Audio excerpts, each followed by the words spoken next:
ഒരു ശില്പി അതിമനോഹരമായ ഒരു ശില്പം നിർമ്മിക്കാൻ ഒരു കല്ല് തേടി കാട്ടിലൂടെ നടക്കുകയാണ്. ആ ശില്പി അങ്ങനെ നടന്ന് കാടിൻ്റെ ഉള്ളിലെത്തി. കാട്ടിലൂടെ നടന്ന് കുറച്ചും കൂടി ഉൾക്കാടുകളിലേക്ക് എത്തി. അപ്പോൾ താൻ ഉദ്ദേശിക്കുന്ന ഒരു ശില്പത്തിന് പറ്റിയൊരു കല്ല് കാണുകയാണ്.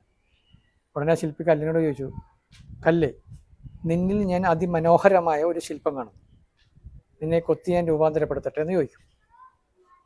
അപ്പോൾ കല്ല് പറയും, അങ്ങ് കൊത്തുമ്പോൾ എനിക്ക് വേദനിക്കില്ലേ? ഉടനെ ശില്പി പറയും, ഉറപ്പായിട്ടും നിനക്ക് വേദനിക്കും, പക്ഷേ ശില്പം പൂർത്തീകരിച്ച് കഴിയുമ്പോൾ നീ അതിമനോഹരമായ ഒരു ശില്പമായി മാറും. അപ്പോൾ ഉടനെ കല്ല് പറയും, എന്നാലും ആ വേദന സഹിക്കാൻ എനിക്ക് ബുദ്ധിമുട്ടാണ്, വേദന ഇല്ലാത്ത രീതിയിലാണെങ്കിൽ ഞാൻ സമ്മതിച്ചാൽ. ഉടനെ ആ കല്ലിനെ ഉപേക്ഷിച്ച് ശില്പി വീണ്ടും ഒരു 4-5 സ്റ്റെപ്പ് മുന്നോട്ട് വെക്കുമ്പോൾ അടുത്ത ഒരു കല്ല് കാണും. ആ കല്ലിനോടും ഇതേ ചോദ്യം ആവർത്തിക്കും. കല്ല്, നിന്നിൽ ഞാൻ അതിമനോഹരമായൊരു ശില്പം കാണുന്നു, നിന്നെ ഞാൻ കൊത്തി രൂപാന്തരപ്പെടുത്തട്ടെ.